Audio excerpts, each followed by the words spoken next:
Beyond the finish line, where legends are remembered, time has a strange way of softening even the loudest victories. Months had passed since the Pegasus World Cup. The cheers had faded. The headlines had been replaced by new names, new races, new champions. In the world of horse racing, glory moves quickly. Yesterday's hero becomes today's memory. But inside a quiet stable far from the noise of Gulfstream Park, the champion still stood not as a headline, but as a living legacy. The mornings were quieter now. Instead of intense speed workouts, he moved through light gallops under a pale sunrise. The air was cool, the track empty. There was no pressure in these moments, no weight of expectation. Just the rhythm of hooves touching earth. Steady, confident. After the Pegasus victory, offers had come quickly. Breeding farms, sponsorship deals, retirement discussions. Some believed it was the perfect time to step away, to protect the image of a champion at his peak. But the trainer hesitated.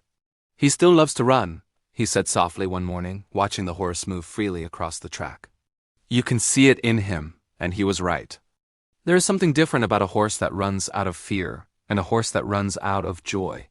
This champion ran because movement was part of his soul, yet racing is never simple. The body that carries greatness also carries risk. During a routine training session one afternoon, something small changed. A slight misstep. A hesitation in stride. Nothing dramatic, but enough for experienced eyes to notice. The trainer felt it immediately. He didn't panic. He didn't push. He stopped the session and called the veterinarian. Scans revealed mild strain, not career-ending, but serious enough to demand rest. Rest. For an athlete built to run, rest can feel like punishment. Days turned into weeks of careful rehabilitation. Ice therapy, hand walking, controlled exercise.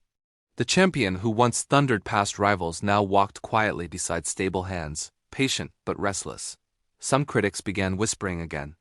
Maybe that was his last big moment. Maybe the Pegasus was the peak. But inside the barn no one rushed conclusions. The trainer would stand beside him each evening, remembering the journey, the doubts, the comeback. The final stretch that changed everything. "Legends aren't measured by how long they run," he said quietly one night. "They're measured by how they rise."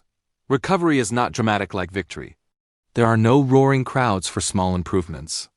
No applause for a stronger step or a smoother turn. But slowly, strength returned. Muscles regained power. The hesitation faded. His eyes regained that familiar spark, the quiet fire that once carried him down the final stretch.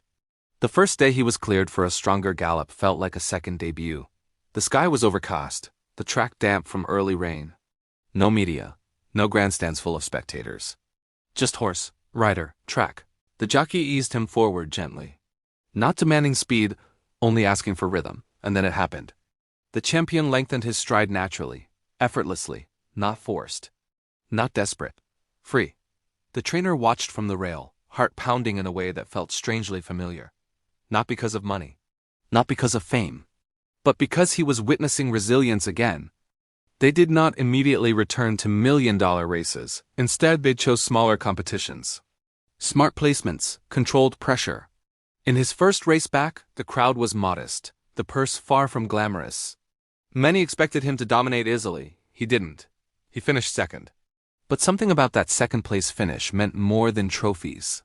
He ran clean, strong, fearless. There was no desperation in his stride. No shadow of hesitation. He wasn't chasing headlines anymore. He was running for himself. Over time, he added another victory to his record. Not as loud as the Pegasus, not as historic but meaningful. Because this time, it wasn't about proving critics wrong. It was about proving that legacy is not a single moment. It is a journey. Eventually, the decision came not from pressure, not from fear, but from wisdom. He would retire at the end of the season. Not fading, but whole. On his final public appearance, the crowd stood in appreciation, not because of prize money, not because of statistics, but because they remembered how he ran when everything was on the line. As he walked the track one last time, sunlight caught his coat just right. For a moment, it felt like that Pegasus afternoon again. Thunder in his past, peace in his present, and legacy secured for the future. Because beyond every finish line lies something greater than victory. There lies character, and that is what makes a legend.